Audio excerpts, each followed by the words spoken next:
warahmatullahi wabarakatuh. Selamat sore. Baik, kembali bersama saya Jupri Dejelatantu tentunya di channel R5. Hari ini hari yang sangat berbahagia di channel R5 karena kita hari ini didatangi oleh salah satu musisi Indonesia dan juga ada seorang budayawan Bulafa Nusantara dan sudah hadir pada sore hari ini. Tentunya sebelum saya hadirkan, saya mengajak kita semua untuk like, subscribe, dan share video ini agar tentunya kita tidak akan ketinggalan dengan video-video kami berikutnya. Baik, seorang musisi senior musik jazz sekaligus pemerhati musik tradisional khas Indonesia untuk budaya Indonesia, dan beliau pernah juga menjadi salah satu grup di band Krakatau dan salah seorang drummer ya, dan juga pernah dipinang oleh grup Good Bless. Good Bless ternama di Belantika Musik Indonesia. Good Bless sebagai drummer juga ya pada saat itu. Dan tentunya sudah hadir Bapak Mas Gilang aja. Ramadan. Terima kasih. Baik. Dan tentunya beliau tidak sendiri, beliau bersama Ibu Ketua Yayasan Bulafa Nusantara Permai, Ibu Ince Rahma. Assalamualaikum Ibu. Waalaikumsalam. Baik, assalamualaikum Mas Gilang. Waalaikumsalam. Baik, tentunya sebelum kita ini kan kehadiran di Palu ini Mas Gilang ini luar biasa ini pada sore hari ini. Terima Mungkin kasih. di luar sana ini kota Palu ini menunggu ini Mas Gilang ini, mungkin ini di Palu sini banyak ini fans apa semua. Sama-sama, Mas terima Gilang, kasih ya, banyak. Baik, Terima baik. kasih.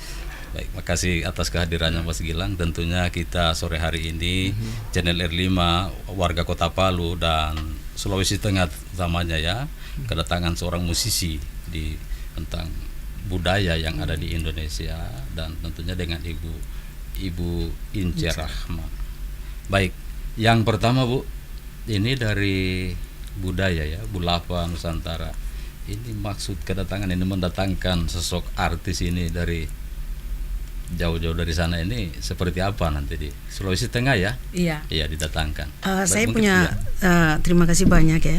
Saya sangat bangga. Saya punya kebanggaan tersendiri ketika Bapak Iskandar Asyad Pak Iskandar mengajak Baik. saya untuk bisa bertemu dengan beliau.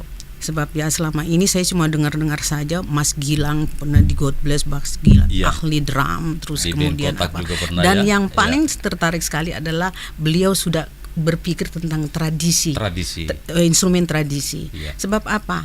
Saya terpanggil juga ketika tradisi ini, instrumen tradisi itu begitu banyak ragamnya, bahkan di Sulawesi Tengah itu banyak sekali. Banyak sekali. Saya ingin bagaimana ketika beliau ini datang ke sini, beliau datang untuk bisa membuka wawasan berpikir anak-anak sedini mungkin dari Iya. dari hilir ya, dari hilir. PAUD maksud saya, supaya mereka bisa mengenal bahwa budaya betapa budaya suku Kaili itu betul-betul sangat kaya akan ragamnya gitu. Baik, terima kasih Bu. Jadi bila kita Pak Mas Gilang ini Ya.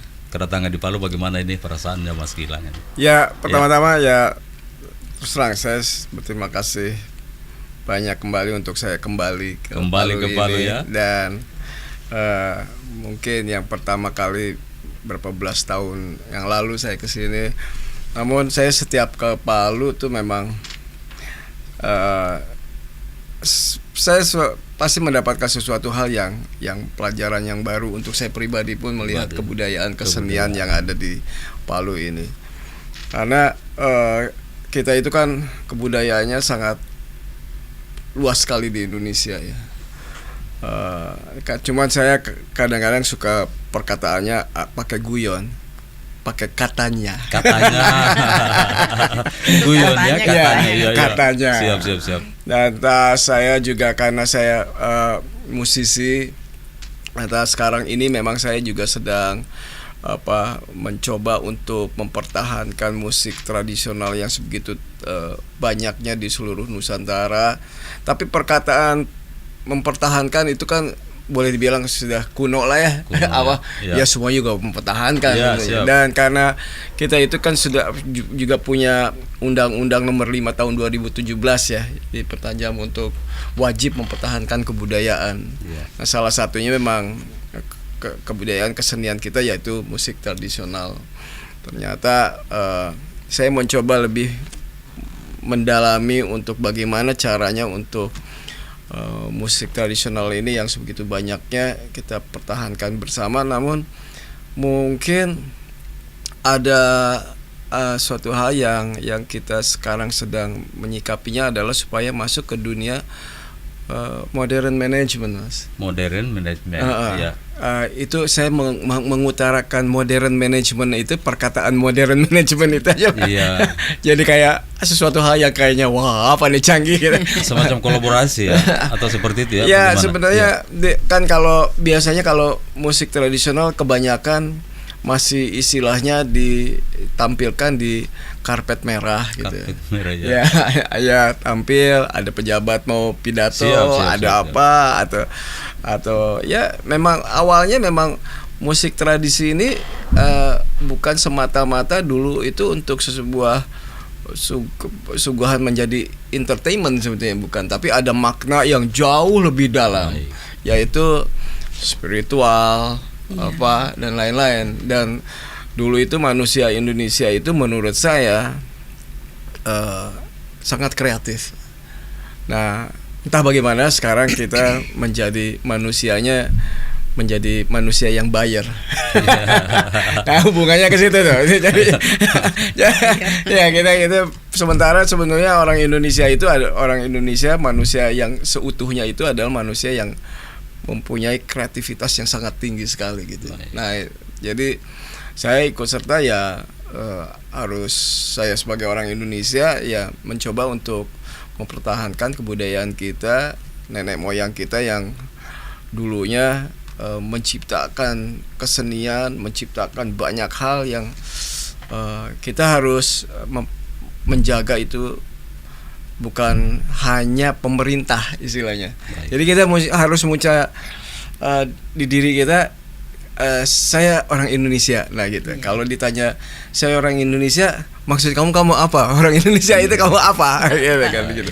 Jadi mesti tahu betul, karena saya juga walaupun saya mempelajari kesenian barat, musik barat, sekolah musik barat, tetapi saya dari kecil istilahnya saya divaksin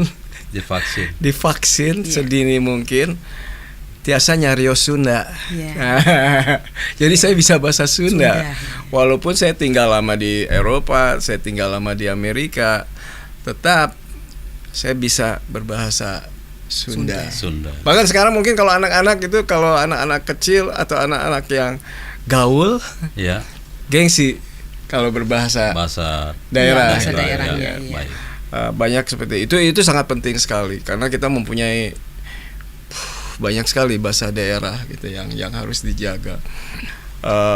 Dan sekarang ini memang musik tradisional ini sedang giat-giatnya juga menyikapinya dari hulu ke hilirnya, mempunyai ekosistem.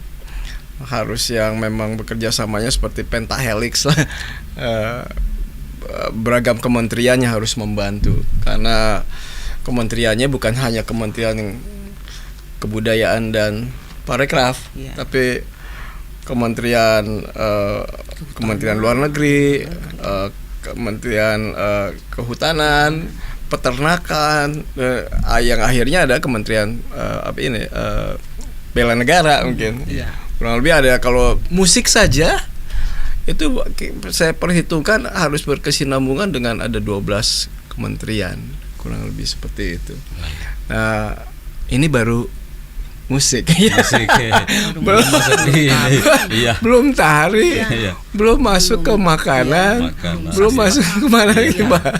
Jadi memang negara kita itu super kaya. Kurang lebih gitu. Baik, ini memang tertarik ini tadi Mas Gilang tadi mengatakan ini kan ada nilai apa di situ ya. Tradisional itu kan budaya kita, syarat dengan budaya. Kota Palu kan seperti itu juga. Kemarin kita sudah tampilkan juga. Cuma yang kita ini kan ritual. Ada ritual tadi ya. Bagaimana ini melihat seperti itu ritual yang ada ini? Ya ritual ya memang kita kebudayaan kita di mana-mana juga ritualnya punya ritual ya tinggi sekali gitu. Ada yang kemarin ini ada acara namanya di setiap tahun di Kementerian Kebudayaan membicarakan soal kebudayaan kita. Dan saya bilang, emang musik itu fungsinya buat apa sih? Maknanya buat apa? Ya, orang menciptakan musik pada saat itu ya buat ritual. Ritual ya. Iya, jadi bukan semata-mata istilahnya bahasa gaulnya sekarang menjadi entertaining, ya enggak bukan. Ada isi, ada makna. Betul, gitu. Tapi maknanya pada saat itu adalah ritual. Iya. Ada di sini kan ada Lalove, Geso. Ya, kan banyak sekali. Banyak. Di daerah mana gitu, ada tarian sampai sakral badianya apa gitu. Sebuah ketukan yang bisa menyembuhkan, ada notasi yang bisa menyembuhkan. Itu sebuah hal yang harus kita jaga dan kita observasi terus gitu. Dilestarikan karena bukan ya kalau menurut saya kayak kita ritual itu bukan perkataan yang gaib gitu ya. Itu masalah besar sebenarnya Mas Gilang. Iya betul kan? Inilah yang kita rubah. Ini yang kita harus rubah di masyarakat. Maksudnya bukan menduakan Tuhan. Bukan enggak ada hubungannya. Kadang orang berpikir begitu ya kalau tidak mengetahui persis akar daripada itu. Memang negara Indonesia ini ya penuh dengan spiritual gitu, dan ritual di mana-mana gitu. Bahkan mungkin kalau Asia mungkin sampai seluruh Asia. Dan Indonesia itu alhamdulillah gitu mempunyai kekayaan yang ritualnya cukup dahsyat sekali. Nah, mungkin juga ini saya suka kadang-kadang apakah betul ya mungkin kita itu tidak memerlukan ini sensitif ya. Apa kita mungkin kita udah bisa berobatnya kalau sakit itu dengan menekankan frekuensi atau musik udah sembuh mungkin. Ini orang-orang wah Mas Gilang perkataan gitu jadi nanti dokter nggak laku. Bukan itu, tapi kita harus mengobservasi mungkin dulu kebiasaan nenek moyang kita yang mungkin akan bermanfaat untuk banyak orang gitu. Penyembuhan dari ini ya, jiwa penyembuhan, ketenangan hidup banyak sekali gitu. Dan saya mempelajari juga untuk si frekuensi dan musik ini yang masuk ke otak.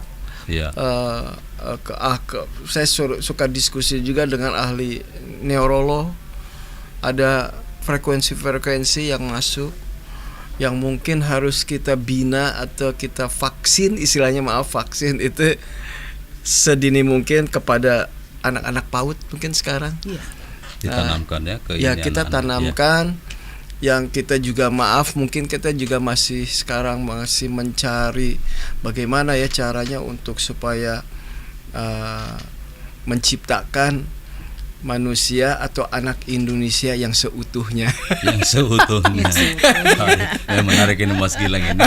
Jadi Bu ini tadi sudah ada ini spiritual tadi. Ini bagaimana ini tentang di budaya sendiri, budaya sendiri. Selaku ketua Yayasan Bulava Nusantara. Mungkin Ibu bisa jelaskan kebetulan agar masyarakat di sana itu semua bisa paham bagaimana kebudayaan itu ya, begitu yang sakralnya, terus kemudian dengan instrumennya, terus lagunya. Ya kebetulan memang saya pelaku ya. Pelaku. Saya tidak hanya memiliki yang mana yang memoni kemarin atau kemarin kan kita ada festival di Palu ini. Tapi saya waktu festival di Palu saya tidak ikut. Nggak ikut ya. Cuma saya punya karya waktu itu saya bawa ke Australia. Yaitu membawa sastra Vaino. Sastra Vaino itu nyanyian pantun suku Kaili yang di dalamnya ada pesan-pesan moral. Pesan pembangunan dan kemudian ada ritual-ritualnya juga. Sehingga saya tertarik bahwa ternyata dengan tidak ada media canggih itu ternyata leluhur saya itu kaya gitu. Sebelum mengetahui ya Mas, sebelum mengetahui mereka bahwa ini pendidikan sekarang begitu gencar dengan ini ya, teknologi modern ya. Kalau dulu tidak pakai teknologi, cuma mereka itu betul-betul berpikir tentang bagaimana tuh jiwa yang harus dibersihkan di dalam Vaino itu. Jiwa itu dibersihkan dan kemudian terungkap dalam satu ritual-ritual dan nada-nada yang bisa diterima oleh masyarakat. Ada juga tanpa ini ya, kayak lalove tadi itu ya. Iya. Lalove juga seperti itu ya. Kalau ini lalove itu hanya ini. Iya. Kalau ini vaino ini dinyanyikan. Baik. Vaino itu dinyanyikan, sehingga saya tahun 2011 itu bawa karya saya dengan Indonesian National Orchestra. Waktu itu yang ngajak saya ke sana, ke Australia. Saya bawa itu Vaino. Jadi saya kasih title itu Spirit of Vaino. Iya. Cuma mungkin kita di Palu ini kurang ini ya, karena iya, mungkin bagaimana Vaino. ya. Nah, itu berangkat dari situ. Saya kebetulan anak-anak seniman yang ada di sini. Saya berpikir saya mengajak mereka, ayo dong kita main di tradisi. Karena tradisi ini adalah kekayaan kita gitu loh. Yeah. Musik-musik yang datang dari barat itu import. Kalau kita mau menyanyikan jazz di sana itu nggak laku gitu loh. Ya. Yeah. Tapi kalau kita punya tradisi yang ke sana, mereka ini sesuatu yang unik, sesuatu yang ini. Saya bilang saya ditonton ada beberapa ratus orang di sana. Saya perform di Australian University dengan Monash University Performing Art waktu itu. Jadi itu. Mungkin ini. Jadi saya bilang betapa kayanya ini tradisi ini kaya sekali, sehingga saya berpikir ketika saya ditonton oleh Pak Iskandar pada saat itu, dia bilang begini, wah ini dahsyat, barusan saya lihat kamu ini perform gitu. Saya mau ngomong sama Pak ini kan Mas Gilang deh gitu. Mungkin kita satu pikiran gitu loh. Saya memang saya excited memang pada saat itu. Saya ingat waktu pertama kali saya bertemu dengan salah satu kaliber musisi tradisional yang namanya Smith gitu. Uniknya kepada saat itu namanya Smith. Tapi orang Palu juga. Tapi orang Palu dan dia ikon gitu. Saya diperkenalkan sama Iskandar pada saat itu. Ini ada, wow, saya bilang. Saya surprise itu, ada kayak begini. Ini saya pada saat itu, wah ini saya mesti bawa ini ke luar negeri gitu. saya paling ini, saya bilang, ini orang kayak gini benar-benar kalau saya bawa keluar, wah ini pasti dahsyat gitu. Tapi sempat ya Mas ya. Nah, entah saya pada saat itu saya ajak Smith ke Vancouver, betul. Begitu dia ke Vancouver, ya orang-orang pasti nggak mau melihat saya gitu, mau melihat dia. udah dia udah jadi dia bintangnya gitu, saya di belakangnya dia gitu istilahnya. Dan dia dia mengutarakan dia tidak bisa bahasa Inggris. Nggak masalah, saya bilang nggak masalah bahasa Inggris. Kamu dengan bisa memainkan elemen-elemen musik tradisional itu udah bisa, itu sebuah language, bahasa gitu. Dan waktu melakukan di klinik di kampus, di beberapa kampus, dahsyat, orang-orang pada wow, ini Indonesia. Iya, ini part dari Indonesia. Belum seluruh Indonesia. Wow, ini dari mana? Dari Sulawesi, Palu. Sulawesi and Palu. Saya bilang wow. Dan menjelaskan soal spiritualnya, dan kita memang harus bangga dengan spiritualnya itu, karena mereka begitu Smith tampil pun jadi ikut serta begini semuanya. Lucu ya. Jadi begini semuanya. Spontanitas loh. Ini sangat penting sekali. Yang tadinya biasanya hi, how are you? Enggak, begitu ketemu kami, hai gitu. Nah, itu sebuah penghargaan kepada kita gitu, yang terutama untuk anak-anak Indonesia, sehingga mungkin anak-anak Indonesia ini harus mempunyai kebanggaan gitu, untuk dia menjadi berani mengatakan ikut serta di dunia I'm number one. Itu harus dipacunya oleh orang kesenian, kebudayaan, dan kesenian di daerah-daerah itu ya harus diperkenalkan sedini mungkin. Kadang-kadang saya suka ngobrol juga sama Smith, kamu tanggung jawab untuk memperkenalkan ini kepada anak-anak sedini mungkin. Karena kalau musik itu sebenarnya sebuah kebiasaan sih. Kalau udah terbiasa frekuensi udah gitu ya udah akhirnya menyukai gitu. Tapi kalau sekarang memang keajaibannya kita bisa mendengarkan musik yang kebarat-baratan, dan kita punya juga musik yang tradisionalnya yang sudah ratusan tahun, ribuan tahun. Hebat itu Indonesia. Baik, tentunya kan di era modern sekarang ini ya agak ini. Jadi pemirsa, memang ini menarik sekali di sore hari ini. Dan ternyata ini Palu, ini musik Palu, budaya Palu ini sudah diperkenalkan di negeri ya. Udah. Tadi disebutkan Pak Smith ya. Dengan lalogenya tadi ya.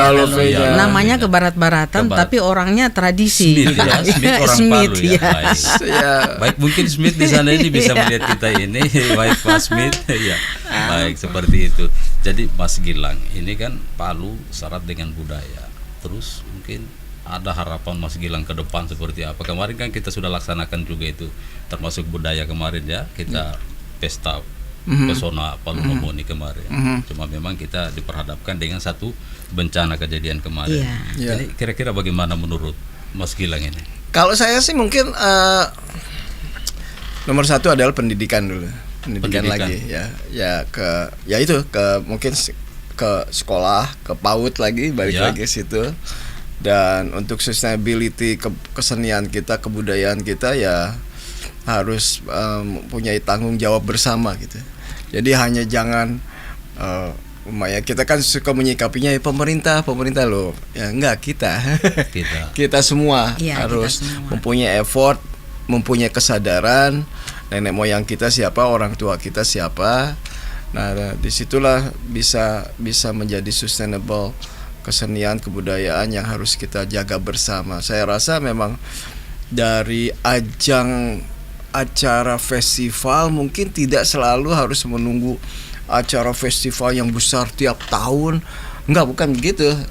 Itu adalah mungkin sebuah pesta mungkin ya. Tapi ada acara yang kecil-kecilan tapi sustainable. Jadi kalau hanya penontonnya hanya 10 orang, ya nggak apa-apa. Nggak apa-apa ya. Karena kita masih mau pingin pelan-pelan perkenalkan juga ya. Betul. 10 orang itu penting. Saya aja kemarin ini di Jakarta, saya tampil hanya 20 penontonnya. 20 tapi 20 dubes yang nonton.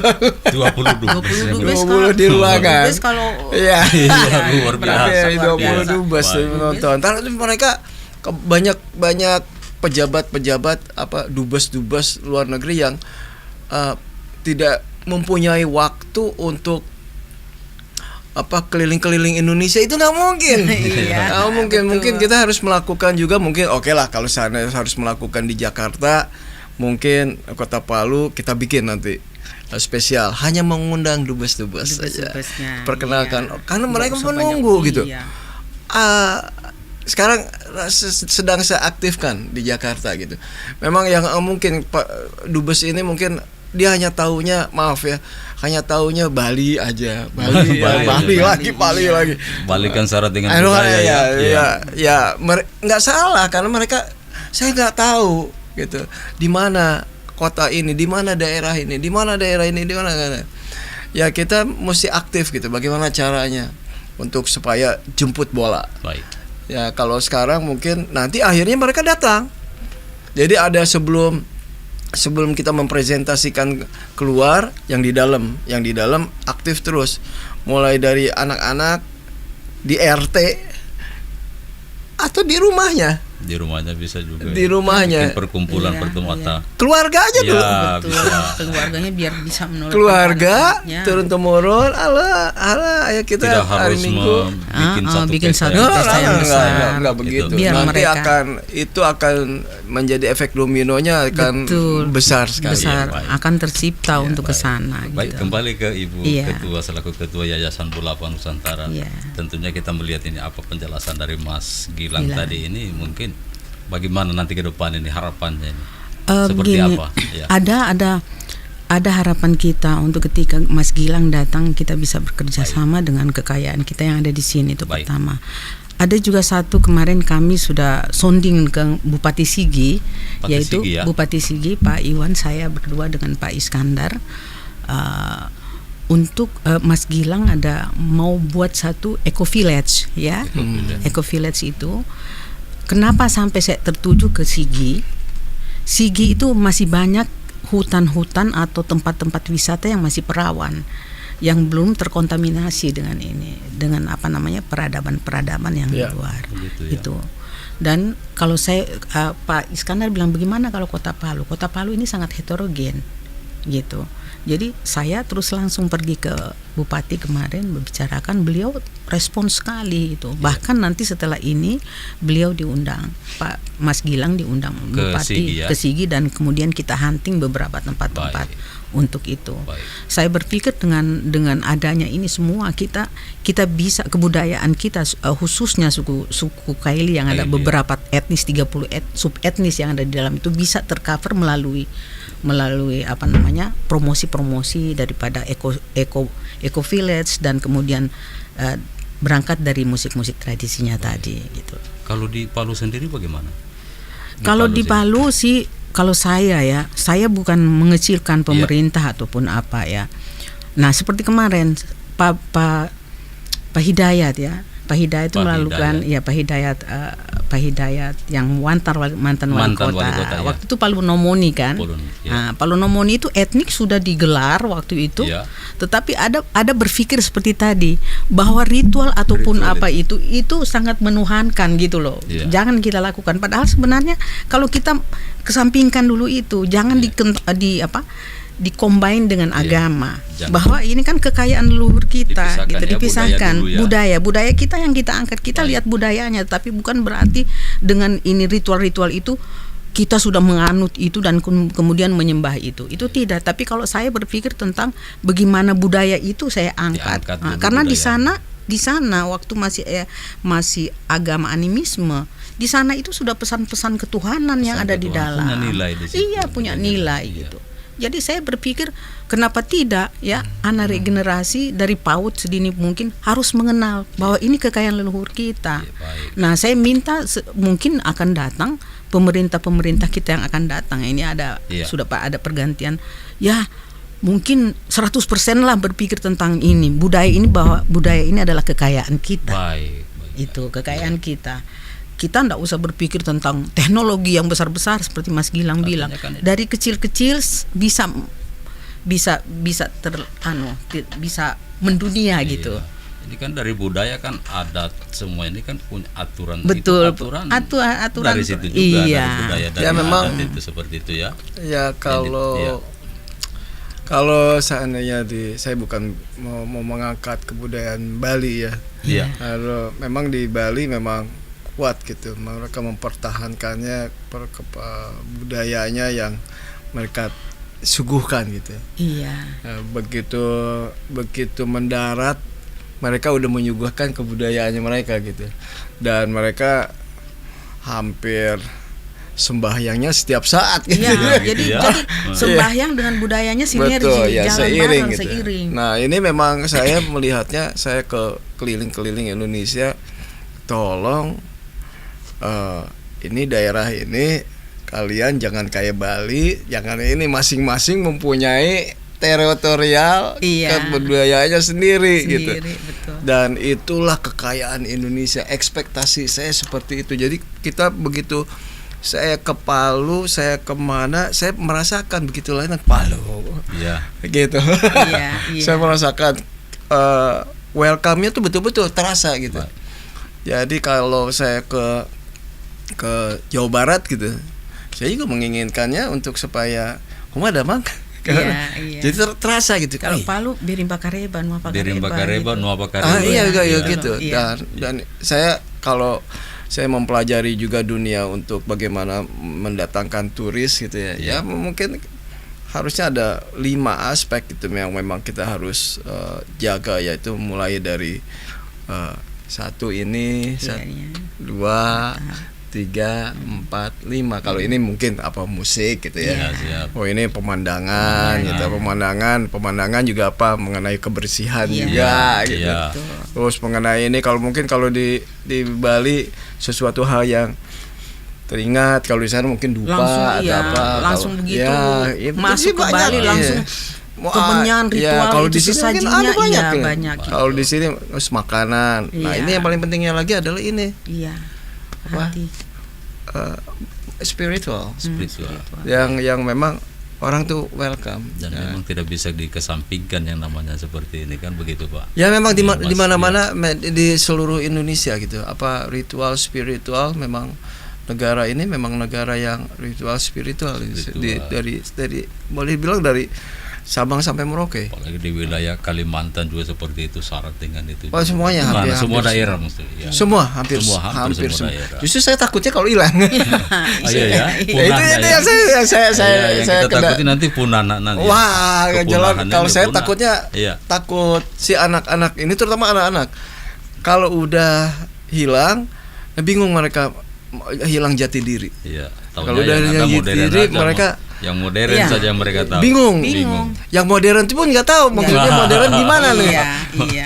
Ada yang saya ada perkataan gitu. Mungkin saya ngelanya sedikit kayak pedesaan gitu. Ada desa tertinggal gitu. Iya. Saya terusan saya nggak setuju tuh desa tertinggal tuh apa, tertinggalnya tuh apa yang dimaksud tertinggal tuh. Jangan dibilang tertinggal nggak ada wifi jadi tertinggal gitu. Ya sekarang ini udah nggak ada tertinggal, tinggal wifi kan. Tapi apakah tertinggal? Justru saya melihatnya ada desa yang harus dijaga ya. Iya, karena the past itu it's the future. Ya, masa lalu itu adalah the future gitu. Ada yang tidak selalu future itu belum ada.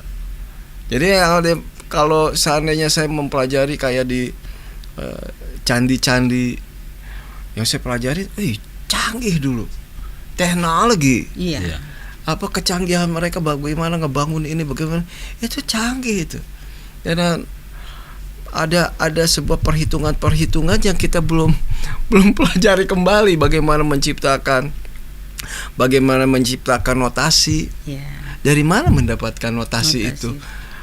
Bagaimana menciptakan alat-alat gong. Belum ada catatannya. Bagaimana menciptakan itu? Bagaimana? Coba kita diskusikan. Itu kan kecanggihan kita. Jadi maksudnya canggih itu bukan semata-mata hanya teknologi yang itu tapi kecanggihan kita itu pada saat itu mungkin kita sudah menemukan sesuatu hal yang sangat canggih sekali pada saat itu. Berarti ini Bu, hari ini sore ini kita memang Ibu punya PR banyak ini.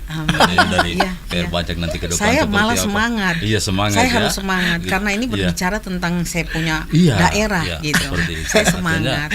Yang diutarakan oleh Pak Mas Gilang tadi ini memang banyak PR buat untuk Ibu ini untuk ke depan seperti apa. PR kita bersama. PR kita bersama ya. PR kita bersama ya. Kita tadi Mas datang ini ada PR nanti dari sini untuk Ketua Yayasan Bulafa Nusantara seperti itu. Ini bersama ya. Karena milik kita bersama untuk supaya kita pertahankan, sosialisasikan bersama-sama betul-betul. Karena nggak bisa kalau nggak bersama-sama akan sulit. Ini tanggung jawab kita semua. Baik. Untuk menjaga Indonesia gitu. Kurang lebih seperti itu. Baik. Jadi pemirsa, memang ini merupakan tanggung jawab kita bersama ya. Bagaimana budaya kita nanti kita tumbuhkan, kita kembangkan, kita lestarikan budaya yang ada, utamanya di Kota Palu, Mas Gilang ya. Betul, ya, Palu itu. Seperti itu. Kota Palu ini sudah ada Ibu juga di sini ke depan nanti beliau bagaimana nanti ke depan ini. Ya, dan saya pun terus saya pun juga saya belajar terus loh. Belajar ya. Masih banyak yang ngelihat, ada ini. Wah, ada ini. Nanti setelah ini saya berikan untuk Vaino saya. Baik, mungkin ini di luar dari ini ya. Ini Mas Gilang ini kan kemarin kan musik drummer apa semua ini kan seperti itu. Bagaimana sih sampai tiba-tiba bisa ke tradisi? Ini ke tradisi. Ini apa yang ketertarikan Mas Gilang ini seperti apa? Saya karena saya tuh main perkusi, alat tetabuhan, alat tetabuhan. Dan tetabuhan itu perkusi itu salah satu di dunia yang paling banyak adalah di Nusantara ini. Kemarin aja nih, ini kira-kira hari apa nih? Saya kumpulin 200 alat musik perkusi yang dimainkan bersama-sama dengan anak-anak. 200. Wow, banyak. Itu masih sedikit. Di sini aja beberapa macam itu. Itu 200 baru alat yang dipukul. Belum yang dipetik, belum yang ditiup. Saya kemarin ini mendapatkan award achievement muri ya. Muri dunia. Muri dunia rekor, gitu. ya. Itu dikasih sama Mas Menteri gitu. Wow, muri dunia. Saya bilang, ya ini emang banyak gitu. Kami tampil di Taman Mini gitu, ada acara warawiri, tampil dengan anak-anak kecil. Awalnya Mas Gilang bisa nggak orkestrasi dengan musisi tradisional? Nggak, saya bilang saya mau mainnya sama anak-anak kecil. Mereka masih anak kecil justru. Anak-anak kecil, iya. Saya mau memberikan message kepada anak-anak untuk lihat ya, ada kekayaan kita di Indonesia yang kalian harus tahu dan harus suka. Karena kalau suka jadi menjaga kan gitu. Karena kalau perkataan menjaga saya jauhin. Karena mencoba untuk mereka ada alternatif lain yang mereka sukai. Disuka dulu ya. Iya, suka dan penting itu kalau suka itu kan kalau harus disuguhkan. Kalau nggak disuguhkan ya gimana? Kita paksakan tidak bisa. Mereka nggak suka. Iya nggak suka ya, nggak pernah dengar. Iya. Kalau didengarkan sekali, 2 kali, 3 kali, apalagi menjadi tren. Nah itu tren juga menjadi sebuah masuklah ke dunia modern management. Modern management tuh orang-orang industri. Bagaimana kemarin kita sedang mendiskusikan gimana ya cara menjual alat musik tradisional. Ayo kita jual. Kalau ikut pameran, hati-hati. Nanti kalau ikut pameran, sustainability-nya ada nggak? Karena kalau ada kita order, kita taruh di platform. Oh saya mau beli Lalove 200. Bulan depan harus ada 200 lagi ya. Ada nggak ya? Ada nggak 200? Ada nggak 200? Iya kan gitu. Karena kita jualan merah putih. Baik. Ya nanti kalau sana nggak ada, Indonesia payah. Kan gitu kan. Jadi kita harus betul-betul kita pelajari segala. Jadi gimana? Harus ada bambunya. Oh harus ada bambunya. Harus nanam. Nah, nanam berarti itu juga metode-metode gitu saya berikan juga kepada anak-anak harus bambu tuh gini kita tanam. Jadi akhirnya apa? Oh menjaga lingkungan. Kurang lebih kayak gitu. Jadi efek dominonya tuh banyak benar. Gara-gara suling Lalove anak-anak menjaga alam. Menjaga alam, menjaga apa? Akhirnya apa? Oksigen. Coba sampai segitunya. Mas Gilang ini Bu ya sore hari ini. Tapi memang kalau diterapkan buat anak-anak usia dini, mereka lebih cepat menerima karena belum terkontaminasi dengan hal-hal lain. Dan yang perlu kita ini juga Bu, ini kehadiran Mas Gilang ini di dunia musik seperti ini memang langka ya, kalau sangat langka ya. Memang langka seperti ini karena memang orang sekarang lagi bergelut di modern tapi tidak ada masuk ke situ. Yang kita khawatirkan nanti seperti tadi itu punah nanti seperti ini. Siapa lagi penerusnya? Mungkin Mas Gilang ada penerus nanti ke depan nanti ini. Ya sebenarnya sih penerusnya sih ada. Sekarang ada kalau musik itu modern itu sesuatu hal modern itu kan sesuatu hal yang direkam terus disajikan menjadi modern gitu kan. Cuman itu aja. Nah, sekarang cuman suguhan-suguhan yang musik-musik juga kadang-kadang juga suka membosankan gitu kan. Apalagi anak-anak sekarang. Kalau sana ini musik kuno padahal baru 6 bulan yang lalu. Kalau kita kan bicara musik kuno udah berapa tahun yang lalu. Sekarang anak-anak sekarang itu sih lah ini. Jadi anak-anak sekarang pengen sesuatu hal yang baru. Jadi kalau sekarang ada sesuatu hal musik itu ada sedikit elemen dari Palu gitu. Sedikit aja. Bagaimana caranya supaya elemen itu kita sisipin sedikit. Pasti wow, anak-anak itu musik tradisional ya gitu. Padahal cuma sedikit. Berbeda bukan, dia ya. Iya, langsung itu ya. Wih. Karena akan nantinya mereka akan mencari gitu sesuatu hal yang mungkin sebelumnya mereka belum dengar, akan nantinya jadi tren. Ya akhirnya jadi tren ya, jadi akhirnya jadi budaya kita dipertahankan oleh mereka kurang lebih gitu. Iya. Ini mungkin ada turunan juga ya dari orang tua dulu atau bagaimana ini Mas? Dulu Alhamdulillah gitu, karena ayah saya Iya. sastrawan Sastrawan ya. Ramadan Kahar, Iya. beliau yang ikut serta membuat Taman Ismail Marzuki pada saat itu. Terus ibu saya diplomat keliling-keliling dunia. Terus udah gitu, jadi saya menyikapinya, bumi ini penuh dengan kesenian kebudayaan yang sangat beragam gitu. Iya. Saya tinggal di sini karena ya, hati-hati kok Indonesia jadi mau menuju kayak monoton gitu. Iya. Yang sebetulnya tadi banyak sekali kesenian. Kenapa jadi kita jadi mau cuman satu ini? Ya, itu saya melihatnya, waduh, Indonesia ini kita harus perlihatkan kesenian-kesenian yang sebegitu banyaknya. Dan saya ingat umur waktu saya kecil, saya main angklung ya. Angklung di Prancis. Langsung luar negeri ya, Perancis ya. Aneh ya Mas. Aneh ya. Aneh ya Mas. Mungkin karena ibu saya gitu pada saat itu. Terus kita ada di sebuah kota kecil sekali namanya Dijon gitu. Saya tinggal lama di Prancis pada itu. Terus ada festival di kota Dijon. Kotanya kecil dan mereka mempertahankan kebudayaannya tuh. Waduh, hebat benar gitu. Terus setiap tahun ada acara festival dan mereka mengundang dari jenis-jenis musik tradisi di beragam negara. Akhirnya pada saat itu ya udah, mungkin lagi tren, udah angklung aja deh. Angklung. Kayak umur 10 tahun ya. 10 tahun. Terus 10 tahun yang akhirnya kita Indonesia mendapatkan penghargaan waktu itu. Terus udah gitu, itu bambu lagi tuh. Iya, bambu lagi. Tapi pada saat itu saya sampai ikut serta ingin mencatat, ini angklungnya waktu itu dari daerahnya mana ya? Harusnya ada ya. Bambunya dari mana ya? Harus ada pencatatannya. Ya, kita lemah pencatatan karena ada pada saat itu ada mau ngirim angklung lagi ke luar negeri. Tapi kadang-kadang si angklung itu pas dikirim ke luar negeri, angklungnya fals. Iya. Kok fals? Ya kita itu tahu nggak Mas, kita tuh punya bambu. Berarti kualitas bambu. Ya, kualitas bambu itu punya 200 jenis. 200 jenis. 200 jenis. Lebih dari 200 jenis. Jenis yang mana gitu? Jenis yang mana bambu? Sampai seperti itu Mas Gilang ya. Iya. 200 lebih ya. 200 lebih. Wah, luar biasa nih Bu. Berarti sudah dikaji ini, sudah di.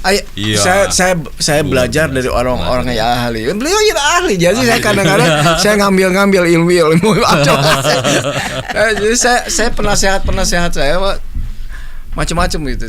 Saya ada ahli arkeolog, ada ahli ini, saya pelajarin gitu. Wah, semakin saya mempelajari, semakin saya asik ya, terpanggil terus. Tergoda untuk supaya ya masa sih kita nggak angkat, kita nggak angkat ke permukaan kesenian ini. Dan mungkin di setiap daerah harusnya memang ada tempat yang memang sekolah kebudayaan sendiri. Nah ini Bu, bagaimana ini? Nanti ke mungkin, ibu lagi ini, ya kan? Mungkin gitu. Ya. Jadi ya memang harus ada. Ya, harus ada sekolah kebudayaan sendiri. Setiap daerah, dan ada tempat mungkin tempat penampilan yang mempresentasikan kebudayaannya mereka full.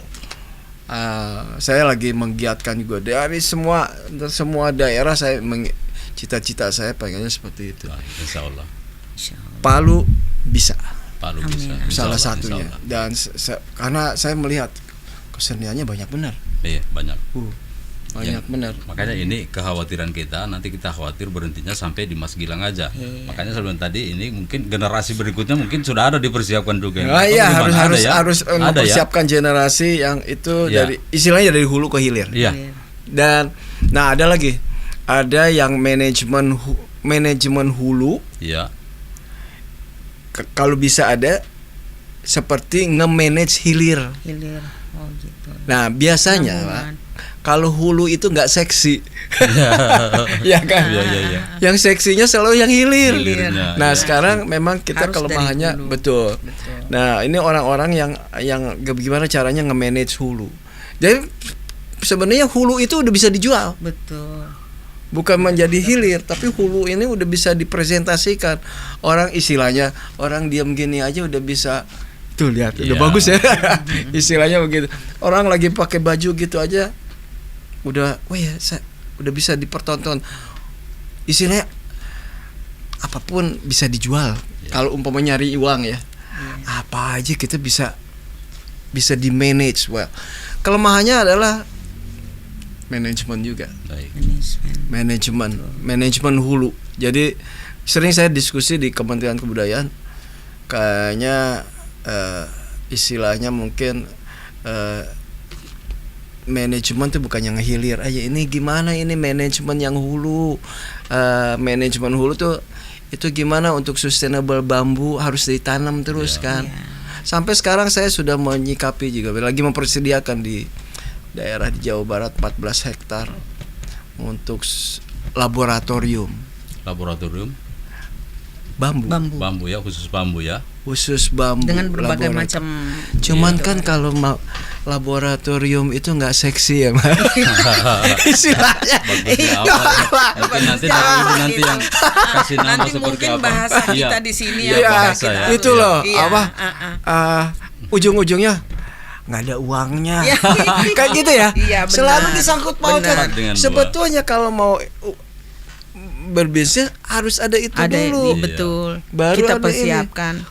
Nanti jadi uang. Nanti akan jadi uang. Tapi laboratoriumnya akhirnya di Indonesia ya kurang menyikapi yang hulunya ini. Ya banyak sekali ya. Gimana pakaian adat, sustainability-nya, siapa benangnya dari mana gitu. dari ini banyak benar gitu. Nah itu sebetulnya bisa dipresentasikan, kemana-mana gitu, ke mancanegara, dan turis itu akan datang karena mereka turis itu maunya melihatnya yang kayak gitu-gitu. Iya, turis ya. Iya, bosan turis. Mereka suka dengan. Tadi yang Eco Village juga. Eco Village. Ya. Eco Village itu sebetulnya di Indonesia tuh banyak sekali yang kalau turis-turis itu kan saya mempelajari menyikapi turis tuh mau yang mana gitu. Ada yang kelas A, B, C. Ada yang A+. A plus tuh yang istilahnya yang jangan bicara uang, saya mau melihat sesuatu hal yang tidak ada di tempat lain. Iya. Oke. Itu di Sulawesi Tengah ada ya. Di Sulawesi Tengah ada banyak ya. Itu istilah don't talk about money. Jadi itu jadi turisnya yang VVIP. Nah yang VVIP itu kadang-kadang memang betul karena mereka nggak mau di tempat rame, mereka nggak mau pakai sepatu, betul. Mereka mau menghirup udara yang masih segar. Mereka mau melihat sesuatu hal. Waduh, ini ada airnya kayak begini. Wah, itu udah flora faunanya. Iya. Ini di mana ini? Nah itu ada turis-turis yang semacam itu. Nah itu harus kita sikapi serius. Mereka mau kemana? Di Indonesia banyak betul tempat-tempat itu.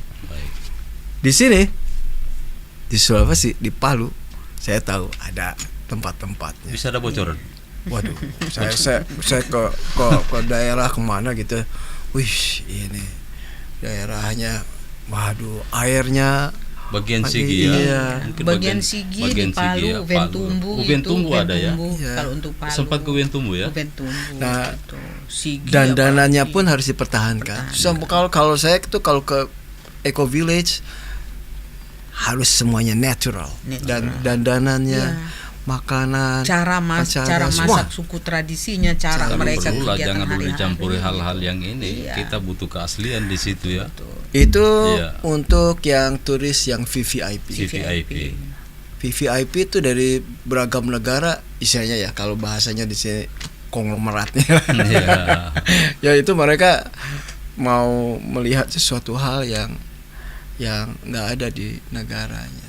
Bahkan listrik jangan masuk. Jangan gitu. masuk. Iya. Kita Pakai natural. oncor atau very, apa. very natural, tapi Iya, nyaman. very Terus natural. ini, terus dia begitu pulang tuh, waduh, itu membicarakan sesuatu hal yang dan akan teringat gitu, akan dia ceritakan kepada orang Jadi lain. kita harapkan kan mau kembali lagi Balik lagi. seperti itu. Ya, Bawa lagi mungkin, yang lain ya, kan seperti itu kan. Mungkin ya, Itu memperlihatkan. ya penginapannya untuk mereka ini mungkin yang seharinya kan, kalau hotel mungkin berapa sih? Hotel mulai ada yang backpackers ya, mungkin ada yang ratusan ribu, 1 juta, terus ada yang hotel yang 5 juta. Kalau ini enggak, ini yang nginepnya mungkin 1 hari 50 juta, 1 juta gitu. Iya. Ya kayak begitu. Gila kalau gitu, itu bukan apakah enggak investasi buat kita kan? Iya. Nah, PR dan mereka menjaga lingkungan. Nomor 1 adalah buat mereka apa? Yang paling mahal, nafas. Nafas. Iya, udara segar ya. Udara segar ya mereka. Ini kan kayak kalau di polusi udara ya, kalau di Palu sini kita masih segar ya.